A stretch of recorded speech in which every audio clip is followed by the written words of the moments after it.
नमस्कार दोस्तों, स्वागत है आपका आज की इस वीडियो के अंदर। अगर आप लार्ज कैप म्यूचुअल फंड्स के अंदर इन्वेस्ट करते हैं या अगर आपको रुचि है कि लार्ज कैप फंड के अंदर इन्वेस्ट करना है या आप जानना चाहते हैं कि लार्ज कैप फंड्स की परफॉर्मेंस कैसी रही है, तो आज का वीडियो आपके लिए है। तो स्वागत है आपका मेरे चैनल पे, जिसका नाम है निवेश शुभारंभ। अगर आप चैनल में पहली बार आए हैं तो प्लीज़ चैनल को सब्सक्राइब कीजिए। वीडियो अच्छी लगे तो वीडियो को लाइक कीजिए और वीडियो को शेयर कीजिए। तो पहले मैं बताता हूँ आपको आज की वीडियो के अंदर क्या होने वाला है। आज की वीडियो के अंदर हम लार्ज कैप कैटेगरीज की जितनी भी स्कीम्स हैं, लगभग 26 स्कीम है, हम उसके बारे में बात करेंगे। हम उन स्कीम्स का रिटर्न चेक करेंगे कि लार्ज कैप कैटेगरी ने कितने परसेंट का रिटर्न दिया है और कौन सी स्कीम ने कितना रिटर्न दिया है। हम सबसे बेस्ट भी चेक करेंगे पिछले 10 साल में और सबसे वर्स्ट भी चेक करेंगे पिछले 10 साल के अंदर। 10 क्या, हम पिछले 1 साल का, 3 साल का, 5 साल का, 10 साल का और जब से वो फंड लॉन्च हुआ है तब से चेक करेंगे टिल डेट तक का कि उसकी परफॉर्मेंस क्या रही है, कौन सी एएमसी के कौन से फंड ने कैसी परफॉर्मेंस दी है। और अगर हमने एसआईपी की होती उस स्कीम के अंदर उस रिटर्न के हिसाब से तो हमें कितना फायदा हो रहा होता। तो आज हम वो देखेंगे इस वीडियो के अंदर। तो दोस्तों, मैं इस वीडियो के अंदर कुछ स्कीम्स के नाम लूंगा, नाम मतलब लेके बात करेंगे, उसकी रिटर्न देखेंगे। तो ये इनमें से कोई भी स्कीम रिकमेंडेशन नहीं है, ना ही कोई एडवाइस है। अगर आप इसमें से किसी भी स्कीम में इन्वेस्ट करते हैं तो उससे पहले आप अपने फाइनेंशियल एडवाइजर या फाइनेंशियल कंसल्टेंट या म्यूचुअल फंड डिस्ट्रीब्यूटर से बात कीजिए, तभी आप इन्वेस्ट कीजिए। वो आपकी प्रोफाइल के हिसाब से, आपके गोल्स के हिसाब से अगर आपको एडवाइस करेंगे या आपको इन्वेस्ट करवाएंगे तो वो उनका डिसीजन होगा। मेरी इस वीडियो को देख के आप बिल्कुल भी इन्वेस्ट मत करना, ये सिर्फ आपको एजुकेशनल पर्पस और इन्फॉर्मेशन पर्पस के लिए है। मेरी वीडियोस का इनिशिएटिव और मेरी वीडियोस का जो पर्पस है यही है, सिर्फ एजुकेशन पर्पस के लिए, कोई भी एडवाइस नहीं है। तो प्लीज इसको एडवाइस मत समझिएगा। तो चलिए स्क्रीन पे देखते हैं कि कौन सी फंड ने कितना रिटर्न दिया है, क्या कमाल करके दिखाया है। तो आप ये देख सकते हैं, यहाँ पे सबसे पहले स्कीम का नाम है, ये सारे लार्ज कैप कैटेगरीज के स्कीम्स हैं। तो यहाँ पे इनका एयूएम दिया हुआ है कि कितने बड़ा फंड है। यहाँ पे एक्सपेंस रेशियो है, क्योंकि हम जानते हैं कि म्यूचुअल फंड में अगर हम पैसा दे रहे हैं तो म्यूचुअल फंड एक अपनी फीस चार्ज करता है, जिसको हम एक्सपेंस रेशियो कहते हैं। तो ये सबके एक्सपेंस रेशियोज हैं कि 1 साल के अंदर मैंने 1 साल की रिटर्न दिया है और 1 साल की रैंकिंग भी दी है। मतलब 31 स्कीम, 1 साल के अंदर 31 स्कीम है, तो 31 में से ये फंड कौन सी स्कीम के कौन से रैंक पे आता है। ऐसे 3 साल का है, 5 साल का, 10 साल का है और सिंस इंसेप्शन का भी मैंने यहाँ पे दिया है, या सिंस लॉन्च कह सकते हैं आप, लॉन्च का भी दिया है। जब से फंड लॉन्च हुआ है तब से उसने कितना पैसा कमा के दिया है या कितना रिटर्न बना के दिया है। तो सबसे पहले हम देख लेते हैं।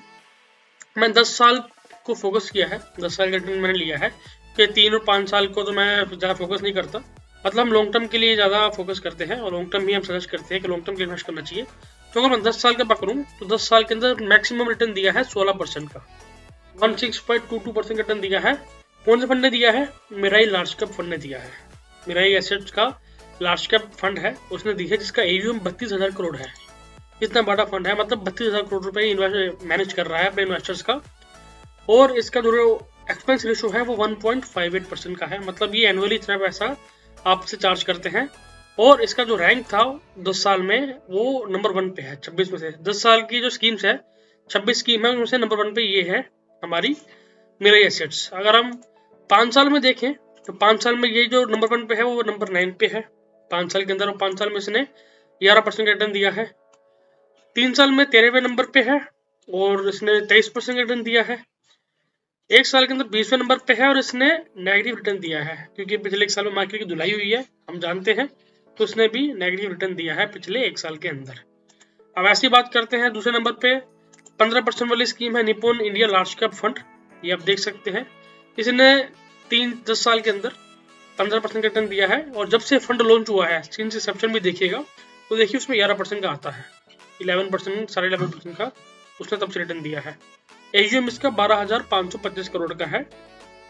एक अच्छा साइजेबल इसका एयूएम है, हम उसको बुरा नहीं कहेंगे, अच्छा खासा एयूएम। काफी इन्वेस्टर ने ट्रस्ट करके इसके ऊपर पैसा लगाया हुआ है। एसबीआई ब्लू चिप फंड जो है 34,000 करोड़ का, मान लीजिए 34,000 करोड़ का एयूएम है इसका। अगर हम बात करें 10 साल के अंदर तो उसका 14.75% का रिटर्न है। तीसरे नंबर के रैंक पे अंदर आता है और जब से लॉन्च हुआ तब से 11.33% का इसका रिटर्न आता है। फिर इसके बाद हमारा एडलवाइस के कुछ फंड्स हैं। एडलवाइस लार्ज कैप 1, 2, 3 करके हैं, 3 कैटेगरी है इसकी। आप देख सकते हैं 400 करोड़ के मतलब 1200 करोड़ के आसपास का है। तो इन्होंने भी 13% 14% का रिटर्न दिया है। अगर ये तो हो गया सर बेस्ट रिटर्न, मतलब सबसे बेस्ट दिया है 10 साल के पीरियड में, मिला ही नहीं। अगर हम सबसे वर्स्ट चेक करते हैं तो वर्स्ट ने कितना दिया है, तो ये तुरुस का लार्ज कैप फंड है, इसने 9.70% का रिटर्न दिया है 10 साल के अंदर। मतलब कि आप ये देख सकते हैं कि 10 साल के अंदर लार्ज कैप स्कीम में जो सबसे घटिया परफॉर्मेंस दिया है, इसने सबसे बेकार परफॉर्मेंस दिया है, वो भी उसने 10% के आसपास का रिटर्न दिया है। आप ये चीज देखिए, 10% का रिटर्न दिया है। सबसे वर्स्ट स्कीम जिसे कहते हैं, सबसे घटिया स्कीम, सबसे बेकार स्कीम परफॉर्मेंस वाइज, उसने भी 10% का रिटर्न हमें दिया है 10 साल के अंदर। और जो सबसे बेस्ट है, अगर बेस्ट की बात करें तो बेस्ट ने 16% दिया ही है हमें पिछले 10 साल के पीरियड के अंदर। तो मैं इससे ये बताना चाह रहा हूँ, अभी हम कैलकुलेशन भी करेंगे, मैं इससे आपको ये बताना चाह रहा हूँ कि अगर म्यूचुअल फंड में आते हैं और आप किसी भी स्कीम में ऐसे भी मतलब लार्ज कैप की कैटेगरी में किसी भी पैसा डाल देते हैं, तो आपको एक 10% का भी रिटर्न आपको मिल रहा है, जो कि एक अच्छी बात है। बाहर आपको इतना रिटर्न नहीं मिलता है। जैसा कि हम जानते हैं कि एफडी के अंदर 4 से 5% मिलता है। पोस्ट ऑफिस स्कीम में जाएंगे वहाँ पे 3, 4, 5, 6% मिल जाएगा आपको। पीपीएफ में जाए वहाँ 7.5% मिल जाएगा। गवर्नमेंट स्कीम में 7-4% के आसपास मिल जाता है। और अगर हम LIC पॉलिसी की बात करें या HDFC पॉलिसी, टाटा पॉलिसी, इतनी भी लाइफ इंश्योरेंस कंपनीज है, अगर हम इनकी बात करें तो ये बोलते हैं 7% guaranteed return, 6% IRR guaranteed return. अबे भाई, अगर हम लार्ज कैप की किसी भी स्कीम में डालते हैं तो उसने बिल्कुल परफॉर्म नहीं किया है, वो भी हमें 10% रिटर्न दे रहा है, तो हम तेरी इस स्कीम के अंदर क्यों लगाएंगे पैसा। ये तो एक हो गया 10%। अगर हम टॉप की 25 स्कीम पकड़ूं, 25 स्कीम पकड़ूं, अगर मैं इसको हटा भी दूं तो भी आप देखिए 11% रिटर्न दिया है, 11% का रिटर्न इसने दिया है। तो आपकी इतनी बेकार किस्मत तो है नहीं कि आप इसी तुरुस में ही जाके लगाएंगे पैसा जिसमें आपको 9% मिलेगा। इतनी बेकार तो किस्मत नहीं है ना आपकी। अगर आप एवरेज मान के चले 11% भी आपको मिल रहा है तो भी अच्छी चीज है। अगर अब हम इसको देखते हैं एक्सेल पे कैलकुलेशन करके, प्रैक्टिकल कैलकुलेशन करके देखते हैं कि अगर हमने फॉर एग्जांपल 500, 1000, 2000 की एसआईपी की होती और सबसे बेस्ट वाला सिनेरियो भी लेंगे, सबसे वर्स्ट वाला सिनेरियो भी लेंगे और एक बीच का सिनेरियो भी लेंगे, कि हमें उसमें कितने परसेंट रिटर्न मिलता। तो आप ये देख सकते हैं स्क्रीन पे, आप मैंने एक छोटा सा ऐसी कैलकुलेशन बना दिया है, कैलकुलेटर बना दिया है ऐसी, आप देख सकते हैं। तो पहले एसआईपी का और लमसम हम दोनों चेक करेंगे, हम एसआईपी का भी चेक करेंगे और लमसम का भी चेक करेंगे। पहले हम इसमें एग्जांपल ले लेते हैं एसआईपी का। हम मान लेते हैं, पहले हम वर्स्ट का देखते हैं, सबसे बेकार का देखते हैं हम। 1000 रुपए की एसआईपी कर सकता है बंदा, उसने 1000 रुपए की एसआईपी की। चलिए हम इसको 9.79% कर देते हैं और 10 साल का पीरियड लेके करते हैं। तो अगर हम 1000 रुपए हर महीने 10 साल तक पे करते हैं या इन्वेस्ट करते हैं, तो 10 साल बाद हमें 2 लाख रुपए के आसपास का हमें फायदा होगा, कॉर्पस हमारा इकट्ठा होगा। और हमने कितना पैसा दिया, अगर मैं वो भी आपको कैलकुलेट करके दिखाऊं तो आप देख सकते हैं साल में 12,000 रुपये हो गए। और 10 साल की अगर हम बात करें तो 12 into 10 मतलब हमने 1,20,000 रुपये दिया और इसने हमें 2 लाख रुपये करके दिया है 10% के रिटर्न के हिसाब से। ये सबसे वर्स्ट वाला लिया है 10%, मतलब ये आपका 7.9% ही है, ये लिखा होगा 7.9%। अगर वो फ्रैक्शनल हटा दिया था मैंने, इसलिए 10% ड्रॉ कर रहा था। 9.79% के हिसाब से हमें 2 लाख रुपये हमें मिल रहा है। अगर आप इसको बेस्ट सिनेरियो करूँ 16% का, तो 16% के हिसाब से देखिए आपको 2,80,000 रुपये के आसपास मिल रहा है। ये वर्स्ट और बेस्ट दोनों देख लिया। अगर हम इसकी एवरेज की बात करें कि एवरेज में पकड़ा तो 12% के आसपास का अगर मैं एवरेज पकड़ लेता हूँ तो भी हमें 2,24,000 रुपये मिला है म्यूचुअल फंड के अंदर। अब ये तो होता है म्यूचुअल फंड का, मैंने आपको म्यूचुअल फंड का बेस्ट बताया, वर्स्ट बताया और एक एवरेज का भी बताया। अगर आप एवरेज में भी आते हैं 12% के आसपास तो भी आप 1,20,000 पे 2,24,000 कमा के ले जा रहे हैं 10 साल के अंदर। अब हम बात करते हैं पीपीएफ की। पीपीएफ में 7.1% है आज के टाइम पे, तो आपका 1,72,000 रुपये होता है पीपीएफ के अंदर, अगर आप पीपीएफ में डालते हैं तो। ठीक है, अगर आप किसी पोस्ट ऑफिस स्कीम में डालते हैं जहाँ पे आपको 8.5% मिल रहा है मान लेते हैं, तो 8.5% के हिसाब से आपको होता है 1,86,000 रुपये। ठीक है, 1,86,000 रुपये। एफडी में आपको मिलता है 6% मान लेते हैं एफडी का, तो आपका 1,63,000 रुपये होता है एफडी के अंदर। सबसे अच्छा प्रोडक्ट हमारा जो बहुत बिकाऊ है, जो लोग बेचते हैं, उसमें आपको मिलता है 3%। 3% से आपके हिसाब से आपको मिलता है 1,40,000 रुपया। 4% से आपको मिलेगा 1,47,000 रुपया।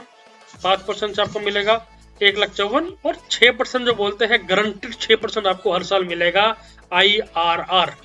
6% के हिसाब से देख लो भाई 1,63,000 रुपया। क्या फायदा ऐसे जगह पैसा लगाने का, आपको कोई फायदा नहीं है। तो ये तो मैंने सबसे वर्स्ट कंडीशन भी लिया। अगर आप सबसे घटिया म्यूचुअल फंड भी लेते हैं और 9% का फंड देता है आपको, तो 1,91,000 तो आपको मिल रहा है। ये तो 1000 रुपये की एसआईपी की बात है। अगर मान लो कि बंदा 20,000 25,000 की एसआईपी कर रहा है महीने की, उसका 47,77,000 रुपये हो गया, इसके अंदर 47 लाख हो गया।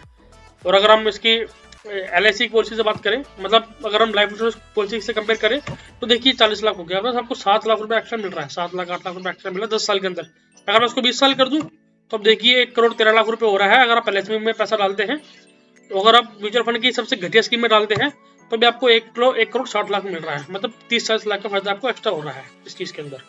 तो आप खुद सोचिए कि आपको अपना पैसा कहाँ लगाना चाहिए, कहाँ नहीं लगाना चाहिए। अपनी रिसर्च कीजिए, आपका पैसा है, आप नहीं सोचेंगे तो कौन सोचेगा। LIC वाला एजेंट आके या लाइफ इंश्योरेंस का एजेंट आके वो आपको आपका पैसा वहां पे लगवाएगा जहाँ पे उसका फायदा है, ना कि आपका फायदा है। आपको देखना है कि मेरा पैसा कहाँ लग रहा है और मुझे कितना फायदा हो रहा है, निर्णय आपको लेना है। अब हम लमसम की बात कर लेते हैं। जो कोई वन टाइम अगर इन्वेस्ट करना चाहता है, तो सपोज दैट अगर 1 लाख रुपए इन्वेस्ट करना चाहता है 10 साल के लिए 9% पे, तो 2,36,000 मिल रहा है उसको। 16% बेस्ट पे 4,41,000 हो जाएगा। एवरेज में 3,10,000 रुपये हो जाएगा। लाइफ इंश्योरेंस के अंदर ग्रांटेड में 1,80,000 होगा, PPF में 1,98,000 होगा, 8.5 पकड़ लेते कोई भी सरकारी स्कीम तो 2,26,000 रुपये होगा। मतलब आप ये देखिए कि कोई भी स्कीम या कोई भी इन्वेस्टमेंट ऑप्शन म्यूचुअल फंड को बीट नहीं कर पा रहा है, जबकि हमने सबसे वर्स्ट कैटेगरी वाला फंड लिया है, ना कि बेस्ट परफॉर्मेंस वाला।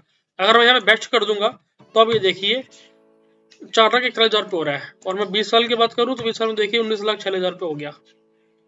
तो ऐसे ऐसे फंड्स हमें रिटर्न देते हैं।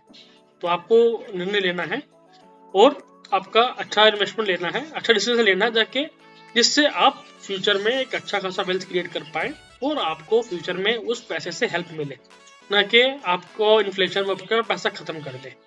तो अगर आपको ये वीडियो अच्छी लगी है तो वीडियो को प्लीज़ लाइक करना एंड वीडियो को शेयर करना, जहाँ तक हो सके वहाँ तक शेयर करना, ताकि जो भी लोग इस चीज़ से, जिनको नहीं पता इस चीज़ के बारे में, वो अभी पॉलिसीज के चक्कर में अटके पड़े हैं, तो वो इसको समझ के अपना फाइनेंशियल लाइफ अच्छी कर पाए।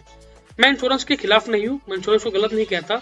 2 इंश्योरेंस मेरे हिसाब से ठीक होना चाहिए, 2 या 3 मान लेते हैं। सबसे पहले हमारा हेल्थ इंश्योरेंस। अगर हम जीवित हैं तो अगर कोई मिसहैपनिंग हो गई हेल्थ को लेके, तो हम अपना हेल्थ इंश्योरेंस यूज कर सकते हैं। तो नंबर पे हेल्थ इंश्योरेंस। नंबर 2 में term insurance, pure term insurance, life insurance जिसे कहते हैं हम, टर्म प्लान वो।